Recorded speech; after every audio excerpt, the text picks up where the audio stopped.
அழவே கூடாது. அழுமூஞ்சி. ஐய்யய! அழறியா? அழுகிறது வீக்னஸ். நான் அழவே மாட்டேன். இப்படியெல்லாம் நெறைய பேரு பெருமையா சொல்லுவாங்க. அழவே கூடாதுன்னு சொல்லி தான் நானும் வளர்க்கப்பட்டேன்.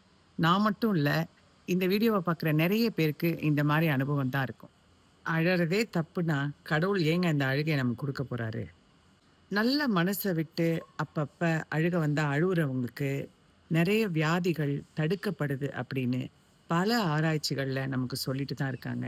இருந்தாலும் ஒரு பக்கம் நம்ம மக்கள் அழுகாத, அழுதா வந்து வீக்னஸ்ஸு, அழுதா அசிங்கம் இப்படி சொல்லிக் குடுத்து தான் நம்ம குழந்தைகள வளர்க்குறோம். அந்த தப்ப தயவு செய்து பண்ணாதீங்க.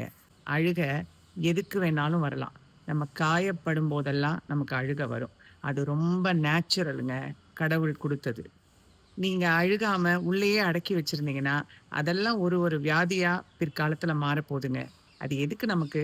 நம்ம ஆரோக்கியமா இருப்போமே! உங்க குழந்தைகளுக்கும் அழுவுறது வீக்னஸ் அப்படின்னு தயவு செய்து சொல்லிக் குடுக்காதீங்க. குறிப்பா ஆண் குழந்தைகளுக்கு நெறைய குடும்பத்துல அந்த மாரி சொல்லிக் குடுத்து வளர்க்குறோம். அதனால அவங்க எமோஷனலி ரொம்ப க்ளோஸ்டா வளர்றாங்க. இதனால அவங்களையே அவங்க சரியா வெளிப்படுத்திக்க முடியறதில்ல. மத்தவங்களையும் புரிஞ்சுக்க முடியறதில்ல. இதனால வர்ற பாதிப்புகள், பிரச்சனைகள் மிக அதிகம். நமக்கு அது தேவையில்ல. நம்ம குழந்தைங்க ஆரோக்கியமான ஒரு வாழ்க்கைய வாழணும். எல்லா ஃபீலிங்ஸ்க்கும் ஒரு அர்த்தம் உண்டுங்க. எல்லா ஃபீலிங்ஸும் நமக்கு குடுக்கப்பட்டிருக்குன்னா, ஒண்ணுக்கும் ஒரு அர்த்தத்தோட தான் குடுக்கப்பட்டிருக்கு. அப்போ அழுகுறது தப்புன்னு சொல்றதுக்கு நாம யாரு? அழுகுறதே ஒரு ஹீலிங் தாங்க.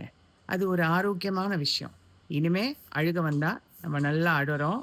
அதுக்கப்புறம் கண்ண தொடச்சுட்டு, ஃப்ரெஷ் ஆயிட்டு வேலைய பார்க்குறோம். சரியா? This is Krishnapriya.